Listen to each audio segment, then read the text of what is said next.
dhaqaatiirta isugu jirta specialist iyo dhaqaatiirta kale training ku jira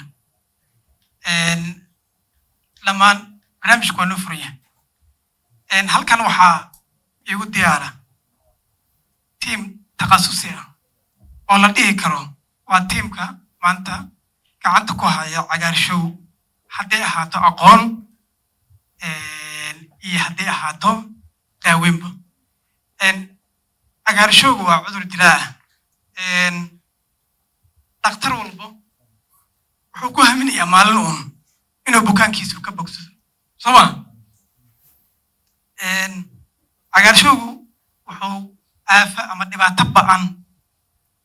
u geystaa beerka intaan barnaamijka hore u gelin waxaan halkan rabaa inaan ka caddeeyo in magaca cagaarshow aan la isku waraacsanayn oo professor Trent baa ugu horeeya dhaqaatiirta qaar ay ayidsan yihiin soo ma cagaarshow sidiisaba waa calaamad ay sababto dhaawac gaara baarka maada loo yaqaano bilirubin soo ma marka maadaama wax badan ay sababaan inay kacdo bilirubinka cagaarshow magacaas kuma habboonaa leeyahay viral hepatitis soo marka waxaan rabnaa audience-ga barnaamijka ka soo qayb galaya intaan barnaamijka weli ku guda jirno inay magac la imaadaan qofkaas magacaas la imaadana wuxuu leeyahay abaalmarin caabuqa baarka ku dhaco waa soo aragnay maxaa la yidhaahdaa magac laakiin waxaan rabnaa u gooni ah cagaarshow insha allah amaasadid mar kale iyo mar labaad soo dhawaada barnaamijkeenu waa noo furan yahay ma ahan maxaa la yidhaahdaa inaan barnaamijka uu noqdo barnaamij dood ah oo ku saabsan cilmi wixii ugu dambeeyey latest guidelines waxaa ku naqaanaa bandhigyada inta badan in lasoo bandhigo waxa qofku markaas research ama propose la ahaado ama study uu sameeyey inuu kusoo bandhigo barnaamijkeena wuxuu ku salaysan yahay wacyigelin oo ah cudurkan muxuu yahay sidee looga hortegi karaa haddii la daaweeyana oo daawo leeyahana qaabkii ugu habboon ee loo daaweyn lahay marka waxaan rajaynayaa waxaa jiro clinically haddaan ka hadalno in ereyo badan inuu Soomaaligu ku yar yahay caafimaadka marka waxaa ku badan wax loo yaqaano medical jargon soo ma soo marka waxaan rajayn doonaa insha Allah inaan professorada iyo specialistayaasha siiba aan rajaynayo inay xoogaa af Soomaali noogu dawaqaan si aan waxaa la yiraahdaa u gaarsiino dhammaan bulshada Soomaaliyeed barnaamijkan oo soo qaban qaabiyay isbitaalka Soomaali Suudaaniis iyo Star TV mar kale mar labaad soo dhawaada barnaamijkeena aan haddaba geli doonaa insha Allah waa ka bogsanay wuxuu yahay cagaarshow Dr. Asma ayaa noo mar su'aasha ugu horeysa waxay tahay waxaa jira caabuqyo badan oo ay isku calaamad yihiin cagaarshowga siiba markuu yahay acute oo qofka markaa ku dhaco waxaan rabaa marka sideen ku garan karnaa qofkaan noo imaaday ee calaamadahaas la imaaday inuu yahay wuxuu qaba cagaarshow oo aan dhihi karno clinical qofkaan uu dabaqaya su'aashaas waxaan usoo bandhigayaa aan ku bilaabayaa Dr. Abdi Hakim Maasan Dr.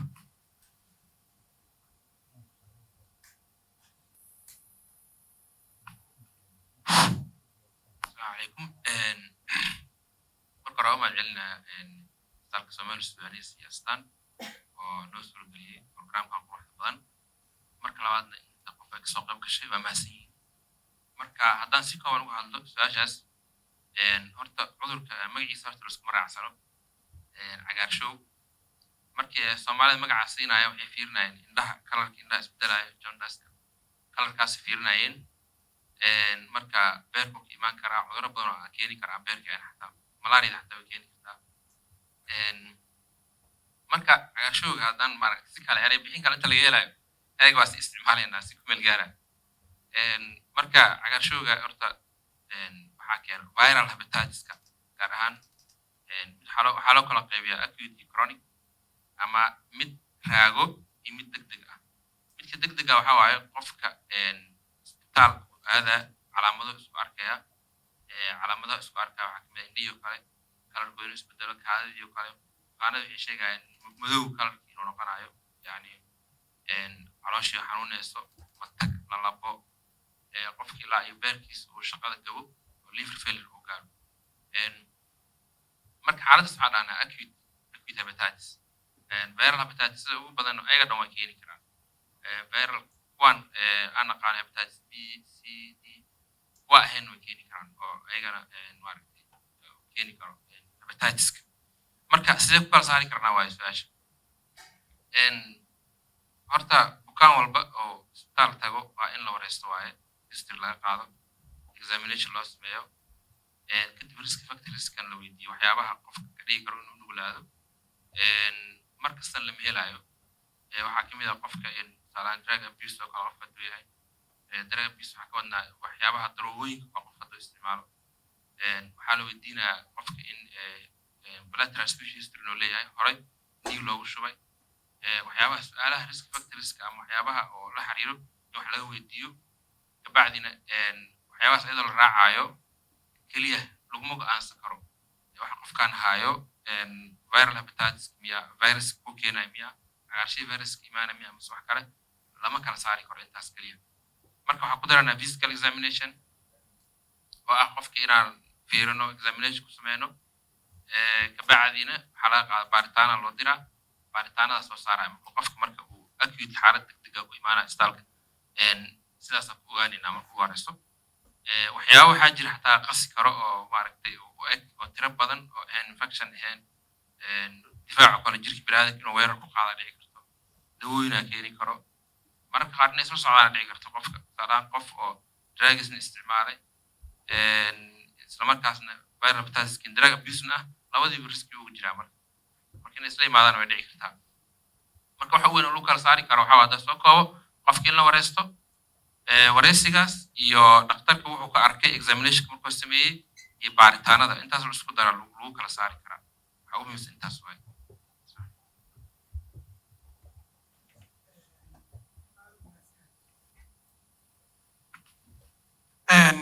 aad u mahadsan yahay doctor cabdixakiin maadaama aan weli ku guda jirno barnaamijkii bilowgiisii waxaan hadda su-aasha kale aan u bandhigaynaa bilan oo ah madaxa shaybaarka isbitaalka taqasusiga hooyada iyo dhallaanka ee banaadir waxaan ka soo hadalnay inay adag tahay doctorka oo ku nuxnuxsaday aad u mahadsan yahay in calaamadihiisa ayna clear ahayn siba acute infection markuu jiro doctor bilan waxaan rabnaa inaad noo caddayso qofka noo imaada ama qofkii dhakhtarka u imaada waxa ugu muhiimsan ee laga baarayo maxay yihiin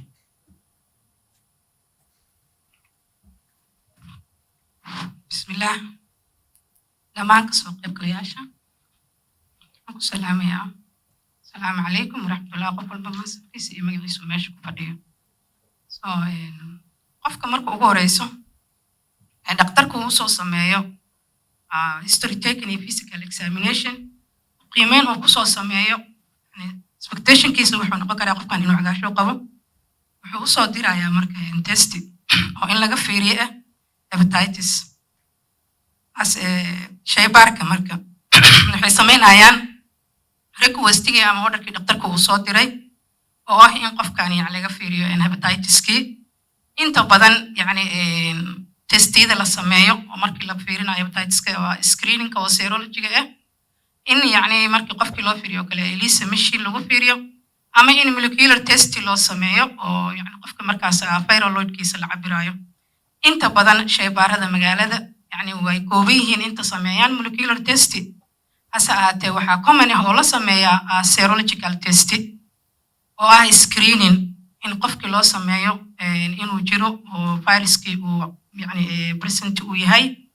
acute ama chronic midku yahay so inta badan waxaa common oo sameynaa marka serological oo screeningka ah in qofkii yani hepatitis B-gii iyo hepatitis C-gii ayaa common oo la sameeya laakiin taybiska way badan yihiin oo hepatitis A hepatitis B hepatitis C iyo hepatitis D laakiin waxaa common oo la sameeya screeningka B-ga iyo C-ga so marka qofka dhakhtarkii orderkiisa anagoo raacayno waxaan sameynaynaa testigii haddii marka qofkii oo positive uu noqdo yani hadduu dhakhtarku asagaa go-aanka iskale uu sii xaqiijinayo hase ahaatee screeningka markaas hadduu hepatitis B antigen surface antigenka ama hadduu hepatitis C yahay yani waxaan ku go'aaminaa yani in testigaas qofka inuu yani uu positive u yahay denna waxaan dhakhtarka ayaan jawaabta aan ku celinaa marka inta badan yani waa jiraan isbitaallo sameeyaan liisaha iyo qayb isbitaallo sameeyaan molecularka laakiin waxaa common ah inta badan serological screening oo go'aanka marka ugu horeysa oo lagu ogaado inuu jiro hepatitis-ka mahadsantahay aad iyo aad ay u mahadsantahay bilal bukaankii waan calaamadihiisi waa isla garanay waxaan u dirnay screeningkii dabadeedna waxaa dhacday bukaankii mar kasto inuu kugu soo laabto oo yidhaahdo maxaa iigu xiga soo ma marka yaan daaweynaynaa yaa u bilaabaynaa daawada su-aashan waxaa iska leh professor Torino oo ah khabiir ku takhasusay cudurrada guud iyo cudurrada baarka iyo dheefshiidka professor Sodom. السلام عليكم ورحمة الله وبركاته. intaan jawaabta gelin argumentkan waxaan soo wada for a while haddana weli waa wadaa still waxaan isticmaalaynaa kelmaddan dhahayna cagaarshow categorical an waa kasoo horjeeda la isticmaalo scientifically sax maaha professor aan kaa dhex galay arday ayaa laga yaabaa inuu maskaxdiisa ka curisayni oo abaalmarin isku diyaarinayo marka waxaan leeyahay dadaal professorku wuu ku joogaa maxaa la yidhahdaa magaca la imaado insha allah oo professorku ku qanci barnaamijka gabagabadiisa insha allah sababtan waxay tahay aan u leeyahay categorically waa kasoo horjeeda cagaarsho waa ku dhalan kartaa waa calaamad waa metabolic waa autoimmune waa viral waa parasite inta waa keeni kartaa xataa HCG cagaarsho u leeyahay marka why do we use calaamadan cagaarsho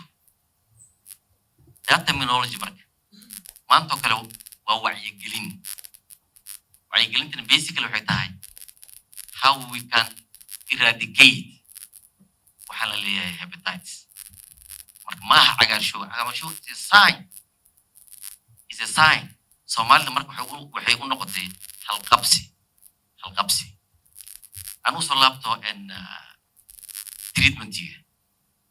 treatmentiga mostly waxay ka turjumaysaa the physiopathology of hepatitis mid waa inaa ogaatiin hepatitis B it's not cytopathic to hepatocyte cellka wax uma dhibaayo like waxa waaye the process of inflammation ka jiro ayaa wuxuu keenaya inuu abuuro collagens then scar taasi waxay noqonaysaa the entire disruption of the functionality of the liver hal hada xogaa af Soomaaliga haddana waa ku sheegi karaa waxa waaye waxaan gala muran yar marka treatmentiga maxaa laga rabaa oo loogu gol leeyahay treatmentiga khayr Allah siiyo doctor Asmar waa ka soo hadlay Facebook waa idin soo sheegay three objectives waa inay miin hataa dan waxaa jiraya xaalado kale oo specific ah oo la rabo in la fiiriyo saddexda marka ugu muhiimsan maxay tahay the immediate intervention. What is the immediate intervention? Dr. Abdul wuxuu kasoo hadlay HBV DNA wuxuu kasoo hadlay ALT AST the immediate intervention ka maxay tahay marka laga rabo looga golnayaa daaweynta hepatitis waxa waaye in la yareeyo inflammationka plus inaad hoos u dhigto cadadda viruska ama viral loadka in circulation taasoo dhibaato aysan u geysanin waa beerka waa tan ugu horeysa tan labaad markaad labaas ku guulaysato oo aad samayso intermediate-kaad u gudbaysaa intermediate-ka maxaa u baahan tahay Dr. Asmar hadda wuxuu mention gareeyay HBeAg anticorp iyo antibody waa marka aan ka hadlayno the zero conversion marka aan hadlayno way inay timaado anticorp uu sameysay tahay HB mataqaanaa EAG antibody Third maxay tahay marka phase saddexaad oo laga rabo your objective of your treatment waxa waaye complication oo caabuqan keenayo oo ah cirrhosis hepatocellular carcinoma inaad ilaaliso markaan ka hadlayno hepatitis B daaweyn maba ka hadli karnaba maxaa waa inaan fahnaa kelmadda yidhahdo oral and treatable war ma daaweyn karnaa hepatitis B no way ma daaweyn karno laakiin calaamadaha ay dhibku kiisanaya aan hoos u dhigi karnaa hepatitis C totally we can eradicate quote unquote wala caada waxaan filaa dhakhaatiir xamar joogta certain patients aan gacanta ku hayno inaan soo gaarsiinay hepatitis C kama hadlaya B the virus undetectable asigoo 250 ka badan heart risk noola keenay markhaati hadda waxaan noqon karaa nova after 12 weeks of treatment inay bukaanadii kusoo laabteen undetectable saddexaas phase markaad fiiriso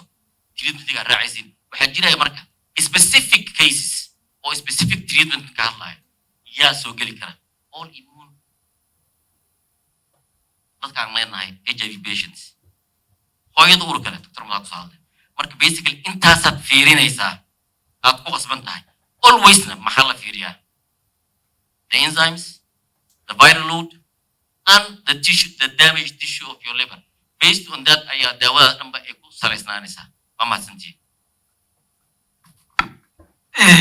aad u mahadsan yahay Professor Trino hepatitis waa badan yahay aniga waxaan ku nuxnuxsanaynaa labada ugu badan ee aafada reebta ee B iyo C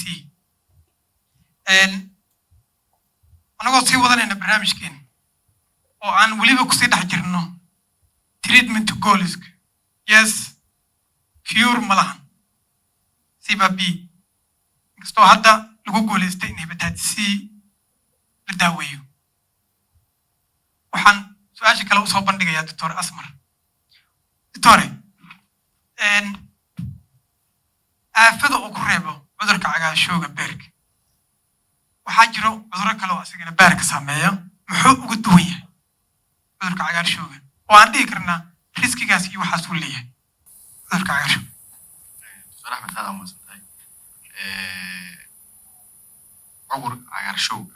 hepatitis B iyo C waxay uga duwan yihiin cudurrada kale ee saameeya beerka sida metabolic liver disease oo kale matalan kama baqayno kuwaas in ay beerka ku sababaan kansar kama cararayno macnaha pointigan ka cararayno waa maxay waa hepatocellular carcinoma iyo khaas u tahay hepatitis B iyo hepatitis C khaas u tahay hepatitis B iyo hepatitis C iyo metabolic liver disease at the same time waxay saameynayaan beerka way saameynayaan cellskaaga way distract-gareynayaan in the same time maanta waxaa arki kartaa Soomaaliya waa ka cusubahay waxaan joogaan malaynaa bil waa shaqeeya bishaas waxaan arkay yani bukaano tiro badan oo leh severe steatosis yani liverkooda uu saaran yahay fatty liver waxa waaye sidaan uga digayna maanta hepatitis B-ga iyo hepatitis C-ga waa inaan uga dignaa fatty liverka macnaha maamooyin tiro badan ma oga beerkaas subay saaran bay leeyihin waa iska socda so iyaga laftirkooda inaan xoojino waayo I think waa doctor aan ka dhaxgalo campaign kala maalin kala ayaan u baahanaa inaan qabanno maalinta beersubaga sidaba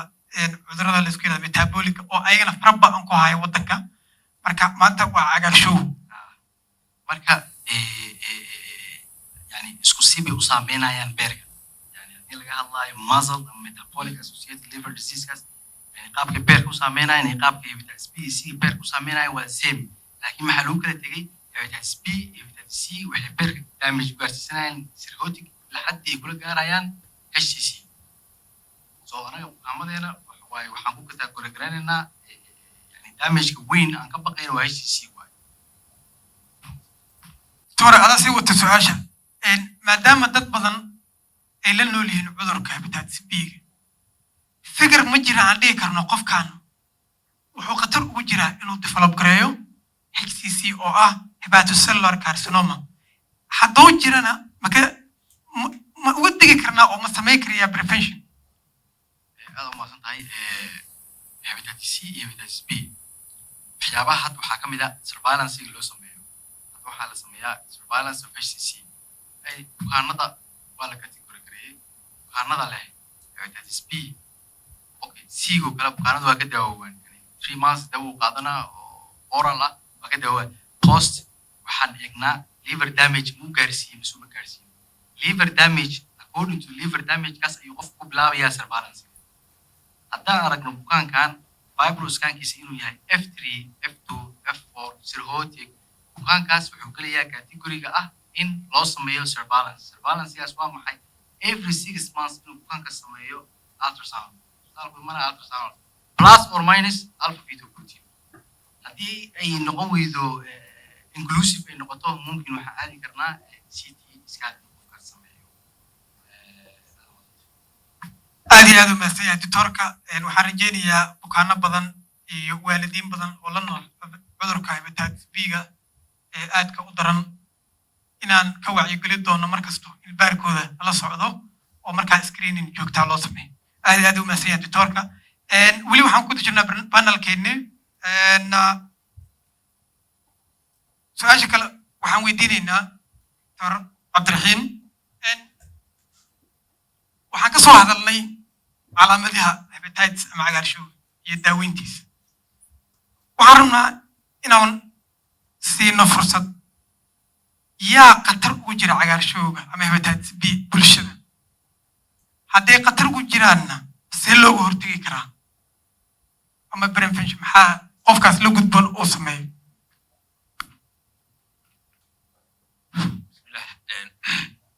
marka la dawlaabto waxa waaye horta medical jargons waxyaabaha oo erayada ma la isticmaalayo maadaama la dhahay koobnaanayo waxaan ka hadlayno risk factors ala waxyaabaha u nuglaysiinayo qofka inuu ku dhaco cagaarshowga ama hepatitisada waxaa ugu horeeyo oo bulshadan aad ugu badan marriage code screening la-aan inay jirto inkastoo hadda wacyiga soo badanayo maadaama hepatitis B-gaan ugu badan horta B-ga waxaa ugu celinayna B-ga saaid ugu badan yahay C-ga wuu yar yahay D-ga oo hepatitis B-ga ku dhacana aad u yar yahay ani 8 sana ka shaqeynayay static fair 4 bukaan bisa arkay sambalada D-ga loo diray Turkiga waa lagu soo baaray bukaanada hepatitis B-ga qaba dhowr bukaan u dirnay 4 bukaan bis galnay marka D-gan wuxuu ka mid yahay waxyaabaha keenayo qofka hepatitis B-ga qabo inuu cirrhosis degdeg u noqdo ama liver cancer noqdo cancer beerka noqdo marka risk factorka oo bulshada la rabo in laga wacyigeliyo waa intaysan guriga samayn ka hor inay baaritaan maraan screening sameeyaan marka waxyaabaha kaloo keeni karo oo hadda nagu soo batana waxaa ka mid ah daroogooyinka kuwa xeedada laga qaato weliba inay soo badanayaan waxaa ka mid ah oo wacyigiisa aad u yahay hooyada uurka leh waxaa laga yaaba hepatitis B inay la nooshahay kabacdi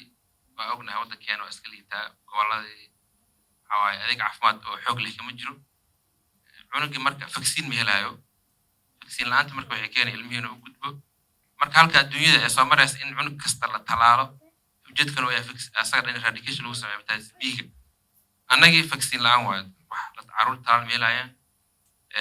kabacdi waxaa dhalinaysa bulsho badan oo hepatitis B nool waa soo koray waa nagu soo badanay due to vaccine la-aanta talaal la-aanta waa raalli ahaada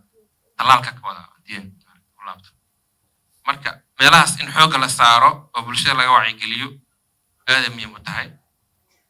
waxyaabaha arkaan waxaa ka mid ah dadka oo wacyiga maadaama xooga oo soo bataa xoogaa way imaanaya istalka dadka lamaanaha cusub ah waxaa loo sameynaya screening qof ka mid ah laga yaabaa hepatitis B positive inuu noqdo marka arrin waxaa waa aad maaragta xasaasi u ah inaan la wadaagto u sheegto labada qofood codsiya soo gudbinayaan qofka maaragta qofka kale inuu qaato immunoglobulin inuu qaato dadka qaar wax soo akrinaayo immunoglobulina qaadana waxaa lagu leeyahay xafladda arooska beri waayo adigan waxaa dhee positive aa tahay maaragtay digniintaa siinaynaa qofka kale inuu khatar ku jiraa loo sheegaa waa haddii qof kale oo vaccine-kiisa ama antibody haddaan noo sheegay oo 10 ka hooseeyo marka waa u sheegaynaa waxaan leenahay qofka kale waa inuu vaccine qaato 1 dose ala siinaa kadib second dose kabacdi 2 months kadib dib loo test gareynaa marka risk factor noogu weyn aniga waxa aan arko waxa waaye in primary screening oo jirin iyo hooyada oo maaragtay meel oo dhalayso maaragtay aan ahayn ee jooga shaqaale caafimaad oo ayadii maaragtay nolosheeda kale ku adagta transmissionka dadka caruurta maaragtay sii badinayo bulshadana meesha koraysa waxa waaye ilmaha caruur badan oo vaccine lahayn markay soo koraan hepatitis B wala koray marka intaas assalaamu calaykum waxyaaran ku darsado in nimankan la yidhaahdo Christianska waxay isticmaalaan cross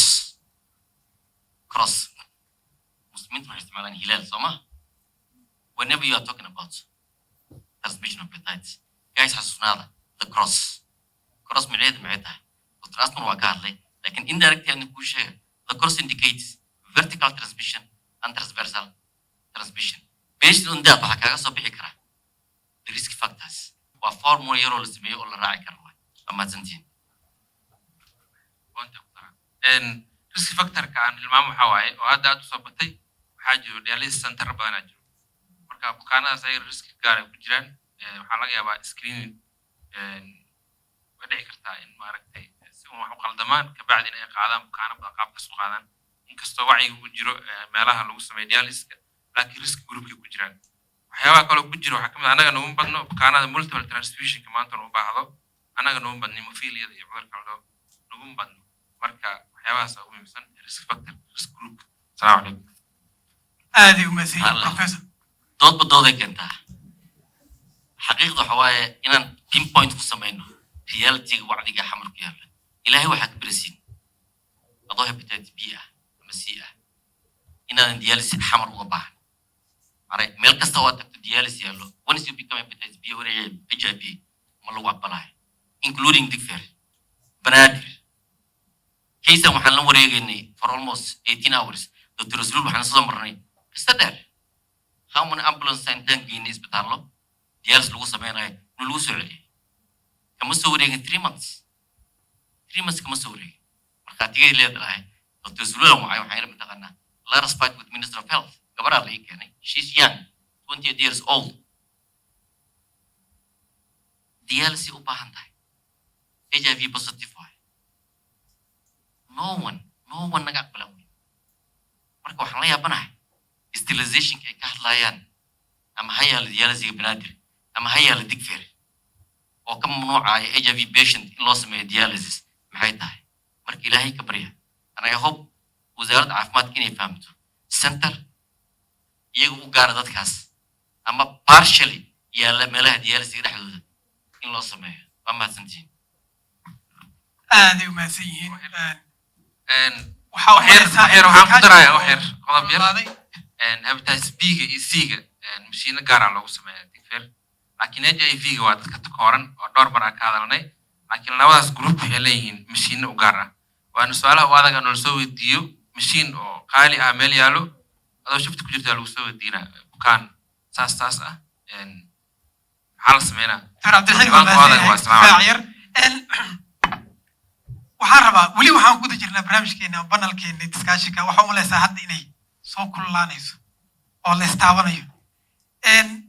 weli waxaan ku jirnaa preventionkii iyo ka hortagii waxaa dhacda in bukaanada qaar ay isbaaraan la dhaho positive kabacdina ay tagaan meel kale cabaar ama xoogaa yar waqti kadib kabacdina ay haddana negative noqdaan maxaa xal ah oo aan u haynaa bilan ayay su-aashaas ku socotaa dadkaas ma false negative ay gelayaan waxaa rabnaa in anaga nagu baraarujiso maxay tahay dadkan oo maxaa la yidhaahdaa qofka in la dhihi karo waxaa loo baahan yahay bukaanka waa qabta ama ma qabta marka laabka waxaan rabnaa inaad xoganaato bismillah yani inta badan way dhacdaa balse ani weli lama aanan kulmin yani qof ama shaybaar aan joogo inta la dhahay yani post surgicalkii ama screeningkii lagu sameeyey aad ku qaadato mar walba waxaad u baahan tahay confirmation oo aad ku xaqiijinayso in uu jiro viruskan hadduu acute yahay iyo hadduu chronic yahay so marka mar walba waxaa loo baahan yahay confirmation ELISA ama molecular test oo ah PCR machine aad ay u mahadsan tahay bilan barnaamijku waxaan u malaynayaa inaan gabagabadii soo gaarayno hepatitis B oo ku dhacay qofkii bukaanka ahay kabacdina wuxuu leeyahay saameyn aan isla wada naqaano xaalad waxaa jirta la yidhahdo chronic hepatitis B infection oo ka bilaabanaya 6 bilood ama 4 bilood wixii ka dambeeya qofka markuu caabuqa qaado muddadaas ilaa muddada oo ka gaboobayo waxaa jira riski badan oo qofku u marayo si aan ka soo hadalnay HCC Professor Torino chronic infection bukaanada qaba sideen ula tacaali karaan si aan u yareyno riskigooda transmissionka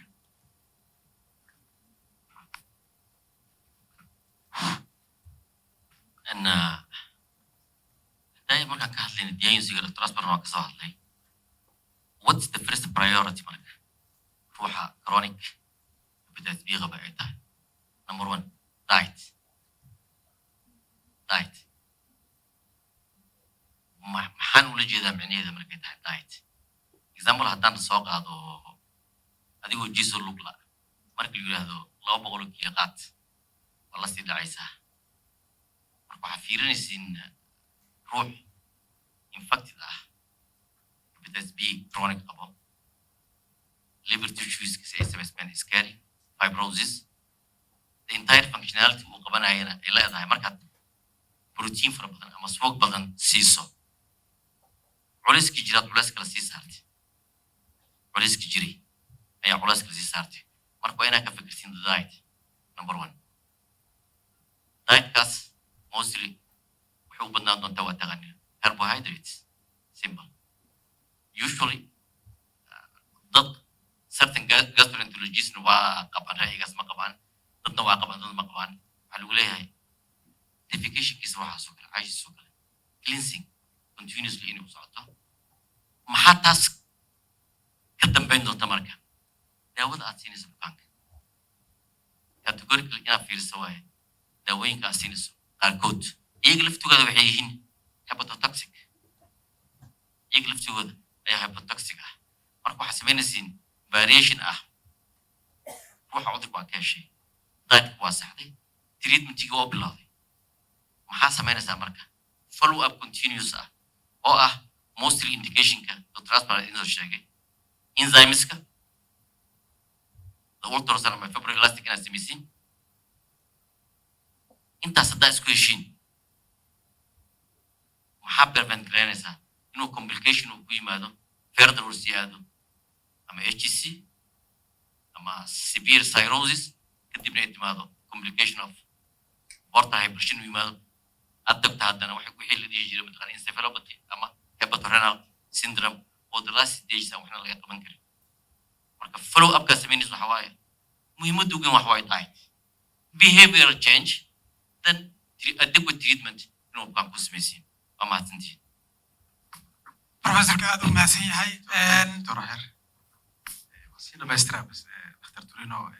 دكتوري رئيسك محاوى مانتا أن وسمينا إنه follow up كا أما ultrasound كا أما متقنا fibros كا محاوى إن أنقبلنا tumor كان as early as possible يعني أنتو يري حوالي كاركرا وحاجة ميلان كرايتيريا وحاجة برشلونة كرايتيريا تبدأ واحد وحاكرنا يا أسماري سيرة الإسكافرة يعني ما أنا يعني سبتالك ultrasound regular مرة قف واحد أركي إنه ليه متقنا nodule أو توصل دي خلاص beyond حواي ميلان كرايتيريا أما حكا بحي إيشك برشلونة كرايتيريا وقف كاس لو مستمين كره حتى transplantation إجراءات الوكالة حوالك الوكالة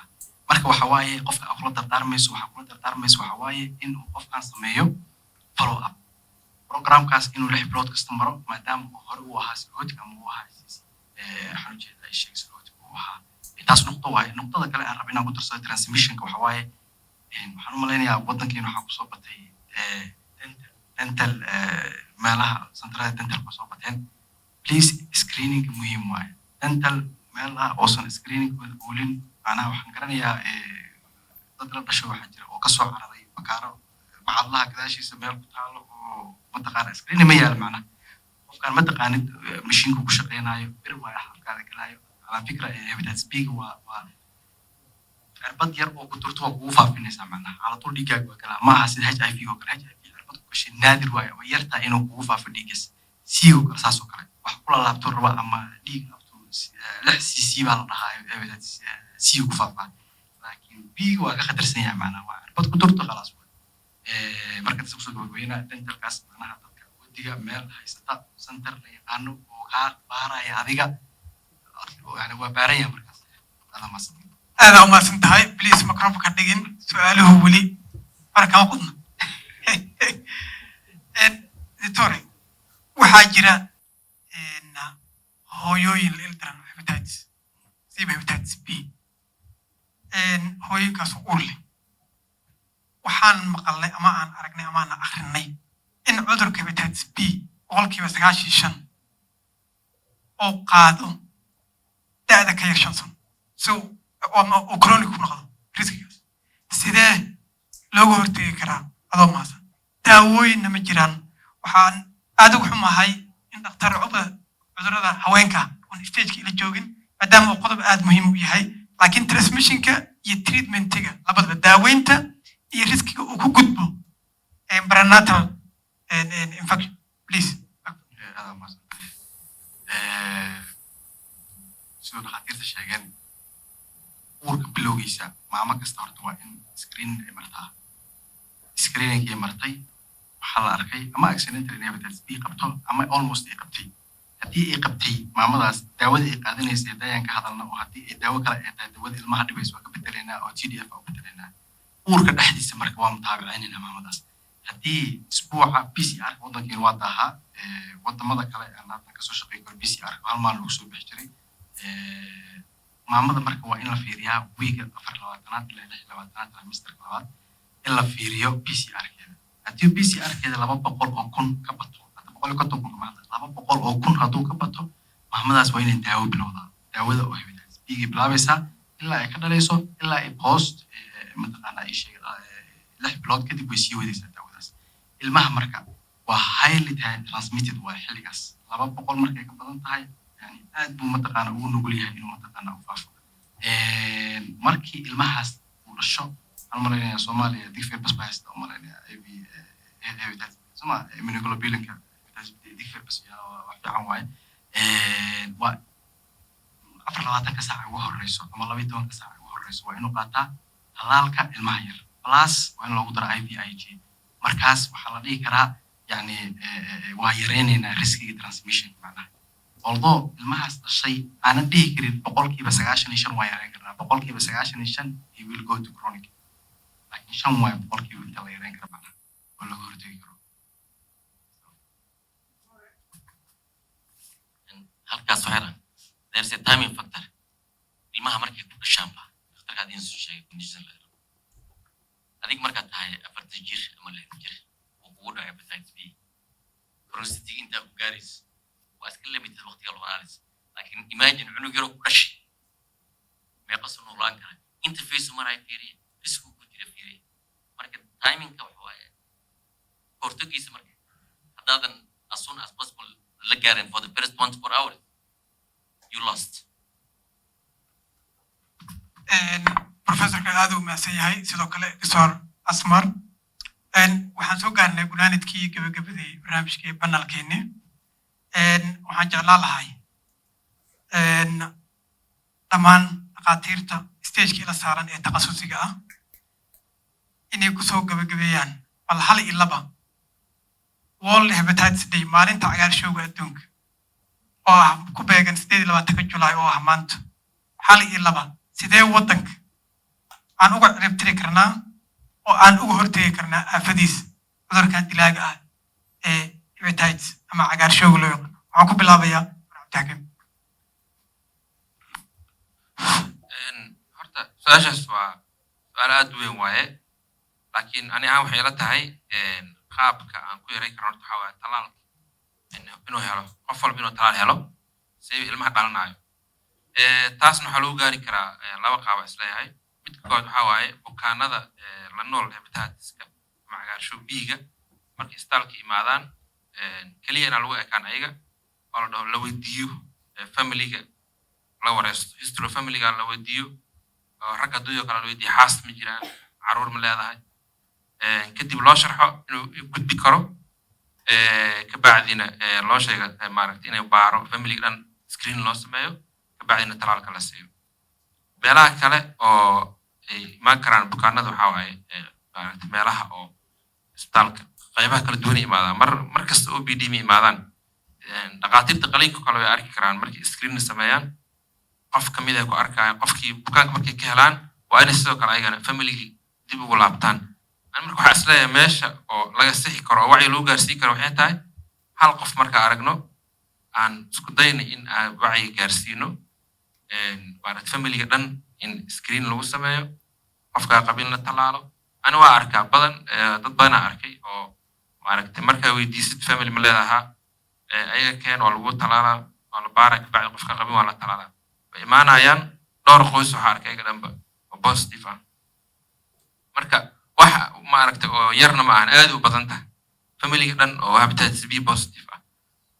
mararka qaar waxaa dhacayso ragga xaasas badan oo leeyahay xaasaskii familigii qoysaska dhan uu ku jira hepatitiska marka wacyigii in halkaas maaragtay laga xoojiyo iyo tan kalena guurka ka hor in baaritaanka la sameeyo oo taas ku dara aad iyo aad weliba qodobka ugu dambeeya dhakhtarka aad u mahadsan yahay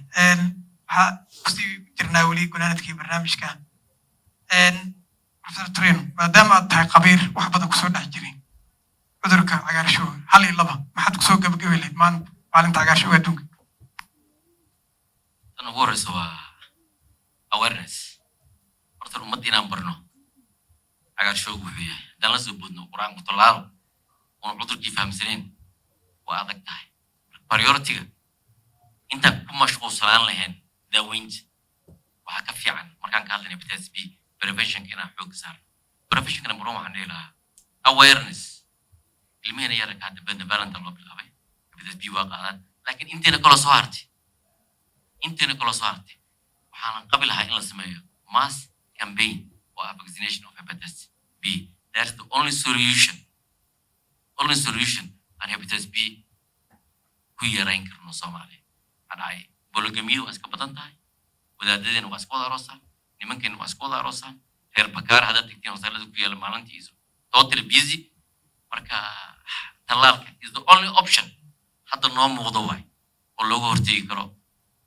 hepatitis B. aad iyo aad ayaa u mahadsantahay professor. I think waxaan rajeynayaa dhammaan dhalinyartu inay ku baraarugsan yihiin. weli waxaan ku jirnaa barnaamijkii gunaanadkiisii ugu dambeyn waxaan jeclaa lahay 1 iyo 2 weli abaalmarintaa taagan 1 iyo 2 su'aalaha ay noo haayaan audienceigeen nagala soo qayb galay barnaamijkan galabta please soo dhawaada yaa su'aal qaba ku saabsan cagaarshow. Okay. bismillah ana waxaan ku darsanayaa yani gabagabada in ay yani wacyigelinta yani aan lagu ekayn 28 July kaliya oo wacyigelintu ay noqoto mid joogto ah sidoo kale yani vaccinationka waxaa yani ka horeeyo yani campaign screening si loo ogaado inta positive-ka iyo inta yani negative-ka then kabacdi in yani la sameeyo campaign oo vaccination si loogu sameeyo elimination hepatitis-ka. mahadsantiin. aad iyo aad aa u mahadsan tahay bilan. weli barnaamijkii gudagobadiisa ayaan ku jirnaa. waxaan rajeynayaa audiensiga inay u furan yahay mayga qofka su'aal qaba. halkaas waxaan ka arkayaa nadaara. ana ka hormaraa bismillah. haye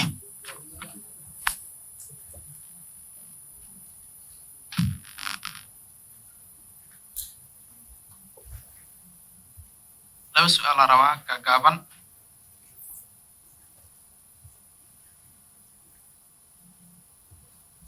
prof nas fiican maqlaa rabaa su'aalaha qaar iska jawaab fiican leh. kuwa Soomaalideena inta badan dadka hepatitis-ka laga sheego nooca B-ga weliba muu hadlayno inaan dhaqaatiirna wacyiga shacabka xamar ku nool inuu wada gaaray Soomaalida aan rabaa waxaa inta badan isticmaal waxaa kamid ah malabka maxaa waaye calaaqada ka dhaxaysa malabka iyo hepatitis-ka wuxuu ka bixin dad badan arkay oo positive marka u sheeg maaga inay iska baaraan iskala socdaan xaaladooda su'aasha igu jawaabeen waxaa waaye waxaan qaadanaa malab dhibna ma ku qabno waa ka caafimaad qabnaa wax yar hadda midaba ugu dhawa waaba ka reest marka su'aasha waa in as cilmi ahaan u fiirino mid kale maalmahan dambe sanadkan dambe waxaa badatay xogaa awareness si horta u dhamaa alxamdulillah isbitaalada inta badan waxay sameeyaan kambeeno screening iyo vaccine la bixiyaa mushkilada meesha su'aasha ka qaba waxaa waaye dad badan oo dhalinyaraha qaataan age ay joogaan sexual active waaye xaasas ay u badan yihiin qaarkood laga yaaba in xaas leeyihiin caawa maanta u qaatay vaccine istaalku imaado waa la baara vaccine la siiyey gurigiisu aaday xaajiyadii aad joogto maxaa waaye waxa laga rabo sexually active na waaye ninkan dhalinyara waaye macna maxaa waaye su'aashaas inuu iska qaato iska baxo it's enough su'aashaas qabaa aad u mahadsan yahay waxaan su'aalaha laba u kala qaadaynaa professor Turin soo dhow arrinta ku saabsan malabka maadaama aad tahay qabiil wax badan kusoo dhex jira daaweynta arrinta malabka marka calaamadaha laga hadlayo ruuxa waxa waaye he's weak malaise waa tabar daran yahay laakiin waa ina xasuusitiin what is the function uu qabto beerka waxaa ka mid ah gluconeogenesis and the energy production of the liver malabka muxuu ku tiraa marka waxay ku leeyihiin beerka noo nadiifiya it's vice versa energy ku siinaa keliya he will feel ruuxi active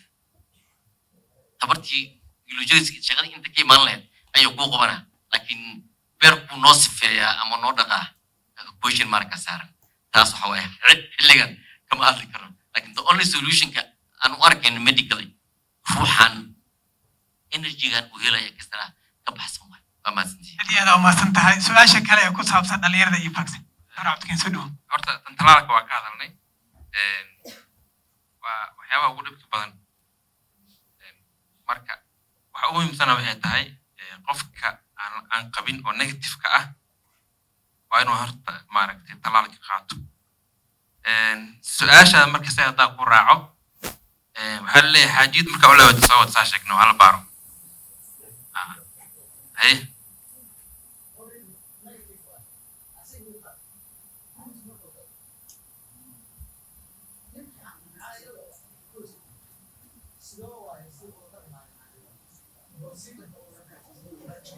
يعني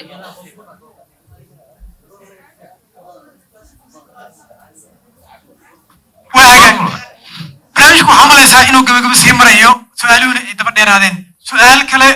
maadaama nadaara oo uu taagayay hal mar in waxay u soo dhacday dalka uu ka hadlay talaalka awiya muhimna inuu talaalkan aan qaadayno iyo secure as a quality control question mark jirto waay waxa loo baahan yahay in wasaaradda ama dowladda ama dhaqaatiirtiin ay ogaadaan waa taas from a time of production transportation madqana conservationka ilaa xilliga laga siinayo ruux quality control talaal ku sameeya male meelaha talaalka badan oo yimaadaan waa naqana India Bangladesh question mark ma waxa saaran taqana the validity talaalka aan qaadayno how secure it is waa wax taagan waay professorka ku raacsanahay talaalka collagenkiisa ma la hubo marka anaga qofka maaragtay aanan qabin qofka daa u laabto inta la siiyo iska mid diraayo saa sheegay dib loo jeegareena marka la ogaado inuu difaaciisa fiicnaaday taa Soomaali fiican ku hadlo markaas ka bacdi waxa waaye okay waa xaalad fasax waay aad u wasiihin dhaqaatiirta iyo professorada barnaamijkeena iska soo gabagabeynaa maadaama xilligii salaadana la marayo waxaan kusoo gabagabeynaynaa haldhigii WHO wasaaradda hay-adda caalamiga ah ee caafimaadka adduunka oo ahayday hepatitis-ku waa dilaa okay waxaan leenahay weli waxaan haysanaa time yar please su'aalihii aan hore usii gelaynaa